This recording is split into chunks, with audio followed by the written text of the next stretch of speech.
Hello, I'm Jerry Lintner, and this is State of the Town, a monthly show when we sit with our first selectman, Eric Wellman, to get brought up to date on the state of the town. Eric! Good to hello. see you, Jerry. Well, it's good to see you. We sort of paused in our state of the town for a while. We missed a couple months. The purpose of the show has always been, and I do think Simsbury is still a bit unique from the neighboring towns in that there is quite a sense of community. There is. And, Simsbury Community Television is all about that. So the 32 years of interviewing the first selectman have been, I guess, a way for people who don't get involved regularly with the government to sort of humanize it. Yeah. And some of the people have often said if they go to the meetings or something, there's so much prep you guys do ahead that they're kind of, starting on the third lap, Yeah. and they'd like to get some of the basic Yeah. stuff. So, Well, one of the can I address that? no, yeah, go ahead. No, one of the things that I've started to do, that I've really made an effort to do, is to give just a few sentences of summary before each item, assuming we're doing a TV show. This is on SCTV. Yeah. Most people are probably not following the issues as closely as we are. So give a few sentences of prep Great. about, hey, this is what the issue is. I just noted something. What? Your ears are as pointed as mine. That's really bizarre. Do you have an earring? I could have. Is it pierced? No, No, it's okay. not. No, I'm too old for All that, right. right. So I do have a granddaughter bracelet, however. Very, very nice. That she made. So maybe start out, and I know you were interviewed earlier by Dominic Avery Yes. for SCTV to give. So what we're going to do, we're going to get a feel for who this guy is and see how much he's willing to share, that we get an insight into him. So Eric, who are you? That's a big question. Yes, okay. Where do you yes. want me to begin? Well, I don't know. Would you like to share? Do you live in town? Do you have family? Do you work? Sure. So, living in town is a prerequisite for being a member of the Board of I Selectmen. know. So I thought just in case you were breaking sure. the law. So I'm a proud member of West Simsbury. I've Okay. lived in town for 3 years. Oh, It'll where be were you 3 before years that? in July. I lived in just outside of Cleveland, Ohio, which is where I lived for most of my adult life, and I grew up in Northborough, Massachusetts, which is just outside of Worcester. So how'd you come here 3 years ago? Because I married a woman. Yeah. Actually, I've been coming to Simsbury for about 18 years. Oh, my. That's when to I met. see the same woman? I met my wife in high school. Ah. We went to different Oh, high wait, schools. I got you beat. The camera person who is my wife, we met in junior high school. You do have me beat. Yeah, okay. Have you been together since that time? I beg your pardon? Well, we have... I don't know. Were you with anybody else in the movie? We don't have to go there. Well, we I will just be thought I'd turn the celebrating our tables. 50th anniversary in August. Congratulations. November. Congratulations. I think this will be number 13 with my wife, and I'll be in trouble if I got that number wrong, but our Okay. anniversary is in August. Anyway, I met my wife at Simsbury High School. I was going to a homecoming dance Yeah. with a friend of a friend, and that's how I ended up meeting my wife, Rachel. Wow. And I've been Fantastic. coming back to this town ever since. This town is an amazing place. Yes, I agree with you. So before we talk more about Simsbury, how did I end up in Cleveland and all of that? Yeah. So since I was about 11 years old, or for about as long as I can remember wanting to do anything, I wanted to be on the radio. So I don't know if you know anything about my previous career, but I used I to don't. host a talk radio show. I hosted radio shows in Syracuse, New York, Harrisburg, Pennsylvania, and then for the longest time in Cleveland with the NPR station there, National Public Radio. Okay, so you were interviewing a whole range of people or a category of people or... Yeah, so if folks are familiar with NPR, I hosted Morning Oh, yes. Edition. So I was the local really? host of Morning Edition. Fantastic. That involved getting myself out of bed at about 3:30 every Yeah. morning. So that's what I did for most of my 20s. Yeah. And then the show was from 6 to 9 in the morning, so we did weather and newscasts and interviews. So that the best part of the whole job was the people that I got to meet as a result. Okay. Because, But then 3 years ago, yeah. You stopped doing that. So I stopped doing that about 6 or 7 years ago. Oh. I had what I like to call like my mid to late 20s crisis, where I realized Oh my God, how young are I know. you? At the time. What happened to your hair? I know. I actually, I like your hairstyle a lot, I have to tell you yeah, that. I admire yours. Thank you. So no, when I was in my late 20s, I was, you know what? I like what I'm doing now, but I don't want to be doing this in 20 years from now. So I ended up leaving. I got my MBA. Yeah. And then somehow I made my way to the insurance industry. I'm not Oh. sure how that happened, but I've worked for 3 insurance companies. I currently work for Aetna, which is my Okay. day job. And then my morning and evening job is, of course, being first selectman here in town. Okay, well, actually, we do have an additional thing in common besides our hairstyle. Oh, you need to go with the facial hair, though. My wife will never let me do No, that. no, she won't? No. Well, you, I shaved this morning. yeah, but it must grow It rapidly. does. It does. So anyhow, no, I'm a financial advisor, and Yeah. we came here 46 years ago, transfer into what was then Connecticut General. So I think Yeah. there are a lot of insurance based, oriented people still in Simsbury. Yeah. As long as all those big people don't leave us. Okay, so then you got here and you got involved in town government. Yeah. What is wrong with you? So I mean this lovingly, but you do have to be a little crazy to run for public office. I totally really agree believe with that. Yes. Because there's really no financial upside to doing that. Well, but see, there used to be for first selectmen, and we're going to talk about that some Sure. today. Because I don't know, it was 6 figures, somewhere in the 6 figures, so which is a big range. I know. I know it was not. The first number did not start with a 2. But then, when we went to a town manager, Yeah. then all of a sudden, now it was unclear whether there was going to be a $10,000 stipend or not. There is a $10,000 stipend. Well, that's nothing. Well, it's, you know what? For all the time it takes, and you gotta go and like kiss babies and all of that Kissing stuff. babies is the best part. Really? No, so there's different parts of the job, and the job is different than when my predecessor Lisa did it. So I divide the job into, I think, 3 primary components. Okay. One is the policy side, where I'm running the Board of Selectmen meetings, I'm helping to set the agenda, etc. That's one part. The other part is, I think, being, it's the baby kissing part. It's being a figurehead in Yeah. town, sort of the Well, chief no, spokesperson let's of the not call town. a figurehead. Giving the town, giving the government of the town a personality, sharing yourself, who you are in this role. That's not a figurehead. That's Okay. you, Eric. Okay. It's warmer than a figurehead. Right. Okay, no, that's Yeah, I very can kind see of you you to do- say. No, I can see you do But just this week I was at Anna's Kitchen, the new Peaberry's, doing a ribbon cutting, and that's the It ceremonial. is said Anna's, right? Yeah, Anna, not yeah. Anna. It's not Anna, it's Anna's Kitchen. Anna's Kitchen, okay. Yeah, so doing some of the more ceremonial things. Yeah. And attending Eagle Scout ceremonies and things like that. Yeah, So but I what love that about kind of like thing. the senior police picnic in the middle of the day? How can you do that? Yeah, so I'm sitting here right now at noon it's on on a Friday. Friday. So my job is wonderful in that I am told that I have to get my work done, but they don't necessarily care where I am or exactly when I'm doing it. So there's no time clock. But So my wife will they- tell you I work all the time. Yeah, no, I understand that. Yeah. I don't doubt that for a minute. I mean, I think that really, it's like 2 jobs. Oh, it 2 is. full-time jobs. It is. So I would say that my regular job, let's say it's about 40 hours a week. I'm estimating this job is about 20 hours a week. It's harder, it's more challenging from a logistical perspective Yeah. to work 60 hours at 2 jobs than Yeah. 60 hours at 1 job even. True. Because there's the jobs don't mesh. Yeah. The calendars don't align. So Yeah, it and the can be a meetings challenge. and, Yeah, but you know what? I see our Board of Selectmen as a team, in that if there's something in the middle of the day that I can't attend, then I'm going to hope another board member can Okay. and represent the board in that respect. well, let me give you a little history. Going way, way back, this town was like the North and the South.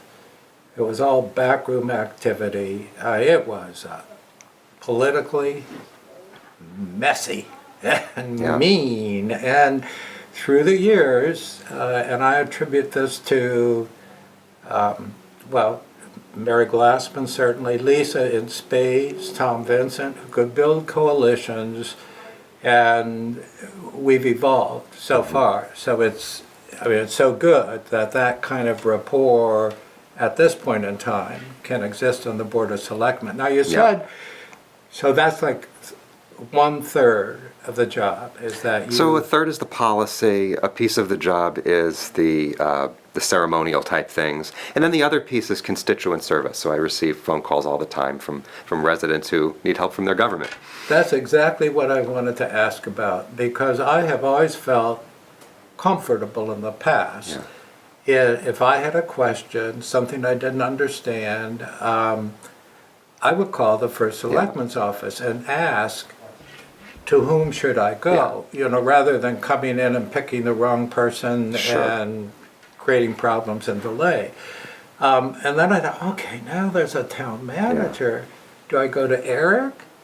Or do I go to the town manager? Yeah. Well, let me try to make it really simple. Okay. Anybody can always call me for absolutely any reason. So no matter what the issue, my door is open and my phone is open, and I hope people will reach out to me. Having said that, I'm basically the chair of the Board of Selectmen, which sets policy. All of the town staff report to Maria, our town manager, which means that if someone calls me and this happens rarely, but sometimes our snowplows might take out a little piece of somebody's front lawn. Oh, give a hypothetical example. It's not a little piece of my lawn. We live on did a that happen corner. to you? Yeah, we live on a corner where the snow gets piled. Yeah. Which is fine, even though we replant it every year. Yeah. And then I don't put the curbs back. I leave the curbs where they went. Yeah. So, okay. So let me, in this example, if someone reached out to me because they had an issue that ultimately resides in the Department of Public Works or the police or parks or whichever department, my first phone call would be to Maria and to that department head.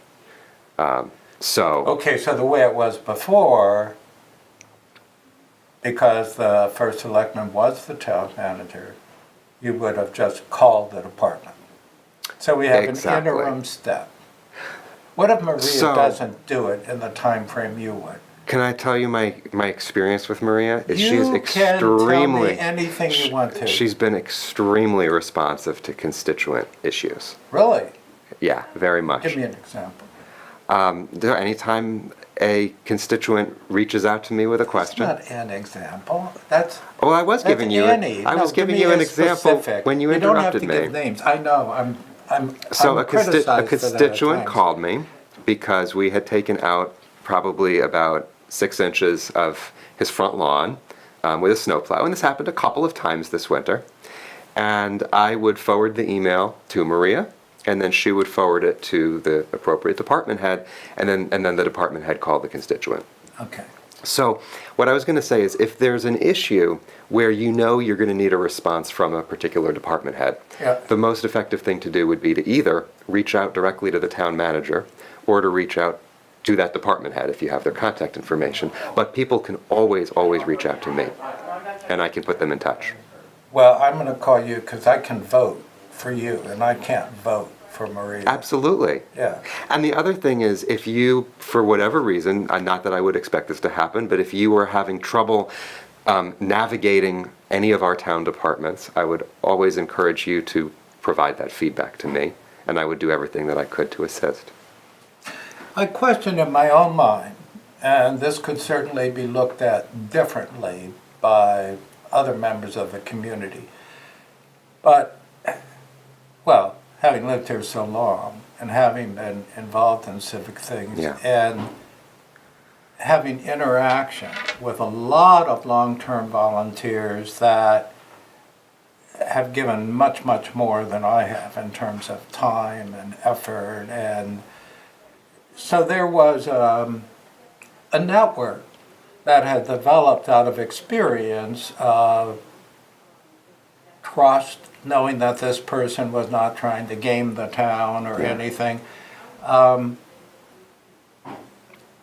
I think some of that's been lost. Now maybe over time that will get reestablished as people gain credibility But I don't know. I don't know if you want to address that or not. Of course, you weren't part of the other system, so. I wasn't. So I don't know. I can't tell if this is like a criticism of my leadership or of. It's. And I'm not being defensive. I just want to understand what the God, you're challenge good. is. You're really good. No, and it wasn't at all a criticism. It was I mean, I have seen things slow down in terms of, and most of these are when sometimes town budget funds would be involved, allocation to what? Volunteer entity.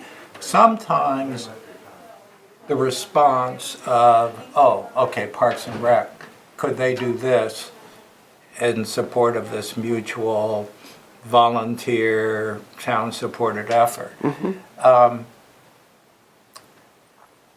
It's just what I hear on the street of some of those people making those requests where they always had such easy credibility. Now it's, oh, well, let us take a look at this. And maybe that's exactly the way it should be until that's reestablished, but it slows some things down. So what I do for a living is... Wait, I'm not supposed to have an opinion. I'm just supposed to ask questions. Okay, we all know you have opinions. It's all good. So I was going to say, what I do for a living now, I do process improvement, which means I work with different businesses within Aetna to help them work more efficiently and smarter and basically do better things for the customer. So that's what I do for a living. So I tend to look at everything through a process lens. Okay. So for me, I think that people who have good ideas, if they want to do something that helps to improve this community, I don't want them to have a relationship with anyone in town government or any member of town staff. I want to make sure that there's an avenue for folks to be able to reach me and other elected officials, and then to vet those ideas on their merits, and then, if they're good ideas, move forward with them, regardless of who you know and who you have a relationship with. Oh, wow. You are really good at turning this around. I'm not trying to turn it around. I look like the bad guy trying to trade influence. That's what you just said. Is that what he just said? Am I that guy? Oh my God, I'm so bad. No. Just trying to respond to your question. Yeah, I know, and that was a great one. That was really good. So, we'll see, years from now. How long are you going to be first selectman? That's a good question. As long as the voters in Simsbury will have me. I've been telling my wife and anybody who asks, this is the best job I've ever had. Well, I tell you, everybody says really good things about you, and that always makes me suspicious. It makes me suspicious too. Yeah, okay. No, in all seriousness, it's a ton of work. It's a ton of work, but especially because I have a day job. Yeah. But this is the most rewarding job I've ever had. Well, that's good to hear. When you mentioned the part about bringing policy issues to the Board of Selectmen, and we've had a couple bumps lately. That was sort of like the old times where there was real contention on the Board of Selectmen again. So I could see that the first selectman then, something passes narrowly, and there's always what? The art and the devil are in the details. So it falls to you then to communicate that effectively to the town manager in particulars of execution. Absolutely. That puts you kind of a target on your back. In my mind, there's the potential for one of the other selectmen to say, either Maria did the wrong thing and she disagrees with us, or, Eric must have told her something different from what we passed. Have you experienced any of that yet? No, I Oh, cannot. you will. You I will. can tell you I have not. When I think about what disagreement looks like, so obviously there's healthy disagreement and then there's unproductive disagreement. Sure. And I would argue that like what we're seeing between our national parties in Washington is on the unproductive side of the spectrum. Absolutely. But when we, not all of our votes are unanimous on the Board of Selectmen. No. Most of them are. But when they're not, what I've really been proud of this group for is the debate it's on the substance, it's on sometimes philosophical differences, but there's nothing that's ever personal, and everybody gets their say, and my hope is that everybody feels heard at the end of the day. And I don't disagree with that now. For 25 years at least, in my experience,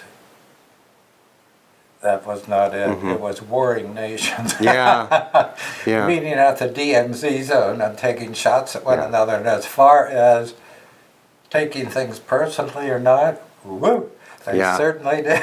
Well, another thing I would say, I was told you I'm very process focused, and part of me feels like if you go through an open, transparent process where people have the opportunity to be heard and give feedback, sometimes you'll land in a place where it wasn't the ideal place where someone would want to be.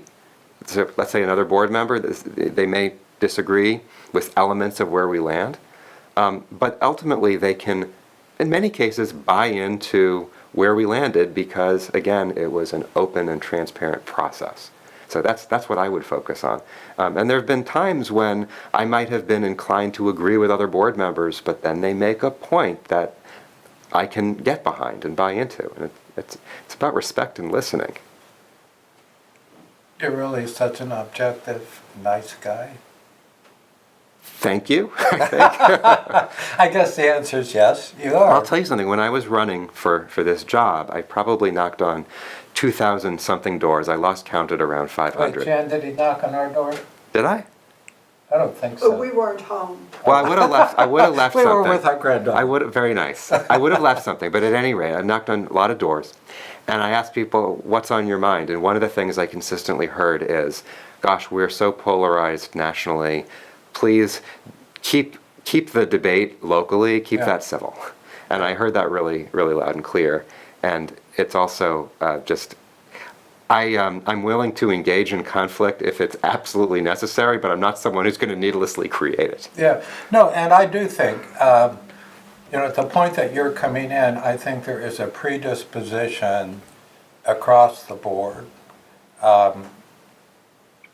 for it to be that. And actually, if you look, the distribution of party or independent identity has really shifted over the years. Mm-hmm. It used to be, really balanced one way, and I think part of it was as that began to erode, there was a reaction to that. So now, I don't think I've ever voted a straight ticket, and my criteria has always been, when it comes to the Board of Selectmen, the person I'm going to vote for is the person who has the orientation you just described. There needs to be a dialogue, and it needs to have as motivation what is best for the town. Yeah. And so it's been very close to ideal for a number of years, and I'm very enthusiastic about the future. Speaking of the future, budget's passed. Yes. Let's talk about that a little. Because I saw that waffle back and forth. We're not going to get this that we used to get. We were going to get this for education, but nope, now we're not going to get this. And then, actually you are going to get some of this. I expected the financial obligation of taxpayers in town was going to have to increase pretty dramatically. Now that didn't happen. Because of the situation from the state and other pressures? Well, I don't know. Tell me why it didn't happen. Yeah, so our budget went up, the total town budget went up less than 1%. Yeah, see? But when you look at, you got to look at the greater context. And in this particular year, it's been hard to tell the budget story. Yeah. Because, so on the one hand, it kept shifting. So on the one hand, last year, because of the craziness at the state, the Board of Selectmen put in a $2.5 million contingency because we didn't know how much we were going to lose. Right. So this year, the $2.5 million contingency comes out, which is the biggest reason why it showed our budget 7% down. Okay. Are you with me? Yeah, I am. So you might be looking, okay. Do you think I'm slow? No. Because I'm old? Or It's complicated, and I don't blame anybody. So, Okay. do you want the story? I do, All right. please. So our total budget went up less than 1%, but what that means for your taxes is going to completely depend on what happened to the reval, because Right. this was a reval year. So in reality, the people with the biggest houses in town, so houses over $500,000 in value, many of those folks saw the biggest decrease in value in their homes, which means that their taxes are going to be Decreases? going down. Yeah, so by and large, Ours went up. the largest houses, so $500,000, not exclusively, but overall, the largest houses went down in value, and small to medium-sized houses went What up in value. determines their value? Why does a large house? Oh, now you value want me go to get down? into I just, assessment and that? oh, so many people have called and asked me to Yeah. ask you this question. What determines your house? So I think it depends in part on The market comparables. is? Certainly the market and comparables in area. So what are other houses worth on your street? So one of the first questions, if you challenge the valuation of your house, is are there comparable homes in your neighborhood that you would point to as evidence? Well, I don't challenge it because we bought the house 16 years ago, and this is the first year that if you calculate the fully appraised value, not taking the 70%, it's worth more than it was when we bought it 16 Yeah. years ago. But had I bought a bigger house, I guess maybe I still wouldn't be there. I mean, I couldn't. Yeah. Yeah. It What depends on. size house do you live in? I'm a median homeowner. Oh, so your taxes, I mean, your appraisal went up. So it did, You're gonna yeah, pay more. it did, Yeah, you're and gonna we pay will. more. Most people this year are going to be paying between $100 and $300 more per year. Okay. Between $1 and $300? 100 and 300. I see, okay, just Yeah, but again, clarification. it does vary depending on what happened with the reval. Okay, and we really only have a few minutes left, but Sure. actually, we have 2 minutes left. Boom, boom, boom. be What do you concise. see as things popping up this year that at this point appear to be the high priorities for the attention of you and the other selectmen? Sure. So our eye is on negotiations with Deepwater Wind for the solar project. Okay. And we are, those negotiations are progressing, but of course I'm limited in what I can say because it's a legal matter at this point. So that's a significant priority for the board. Economic development is a second priority for this board, so we're reconstituting an economic development commission. Is there still a commission? There is not a commission at the It moment. went away, it's coming back. It went away, but per town charter, we are creating an ordinance which will form a new Okay, EDC. I think that's a good idea. Yeah. And that's it, 2 things for this year. Well, you asked me to be concise. I've got a lot of other things on my We've plate. got, but let's see, do we have more than a minute left? can I or tell you just something a I'm minute? really excited about? Yes, please. So, about 40% of voters in town, 38% to be exact, are unaffiliated in nature. I know. And right now, there is no formal way, or there are limited formal ways for them to get involved in appointed boards and commissions. And there are over a dozen boards and commissions in town that people can serve on. So one thing that Mike Payne and I are on a work group that's looking at this issue to figure out how can we take this 38% of people Right. and better involve them in town government, take advantage of their skills and I've ensure always they been can be involved. unaffiliated, and I was asked to be on a commission, but then other members said, oh, not him, no way. Yeah. So independents have been able to. Yeah, so there are some independents, but by and large, most people are appointed by either the Democratic or Yeah, Republican sure, town committees. absolutely.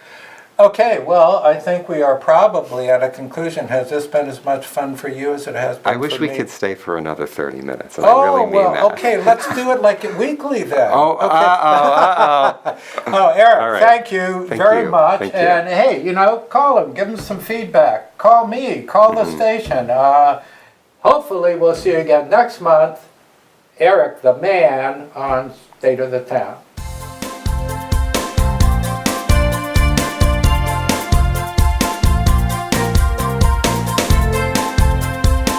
Funding for Simsbury Community Television is provided in part by contributions from viewers like you.